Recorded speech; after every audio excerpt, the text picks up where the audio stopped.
On le surnomme le Pacha. Éric Malbruno est le maître à bord. Depuis la passerelle qui domine le pont d'Envol, c'est lui qui dirige le porte-avions. Un poste sous très haute tension. Depuis le début de la mission, les Rafales et Super Étendards sont constamment en activité. Plusieurs centaines de frappes contre l'Irak et la Syrie. Et quotidiennement, ce sont 10 à 15 missions qui sont envoyées vers le théâtre du Levant. Donc ces missions représentent à peu près de l'ordre de 20% des vols de la coalition.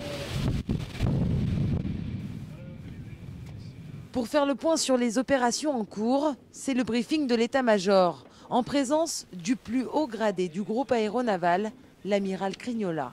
Nous devrons quitter la salle. Les informations sur les frappes sont confidentielles.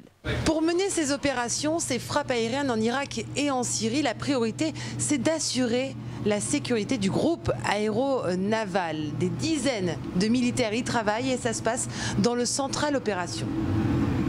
Bonjour. Donc là, vous êtes devant les consoles radars, faites avec l'ensemble des radars du bateau qui sont visualisés sur des écrans, au même titre qu'une salle d'approche autour d'un aéroport.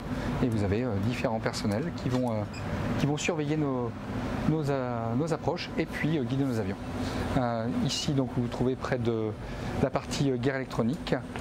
On va fermer, s'il vous plaît.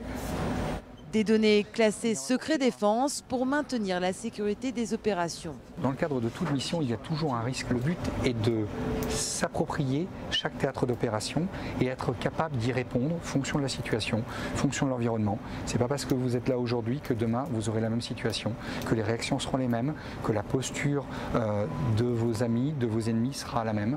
Et donc on doit toujours s'adapter, on doit toujours être prêt. Pour être prêt, mais surtout pour assurer le planning de la mission. Un quart de la population du Charles de Gaulle s'active jour et nuit dans ce hangar. L'intensité des frappes est effectivement supérieure sur Aromanche 2. C'est une vraie fourmilière qui vit le jour et la nuit. Vous avez environ 500 techniciens qui vont travailler dans les différentes soutes, dans les ateliers, sur le pont d'Envol, dans le hangar, pour réaliser justement cette maintenance et assurer la disponibilité des avions. Des avions de la marine qui resteront déployés jusqu'en mars. Au-delà, les frappes seront uniquement menées par l'armée de l'air. En fin d'année, le Charles restera à quai jusqu'en 2018 pour un arrêt technique majeur.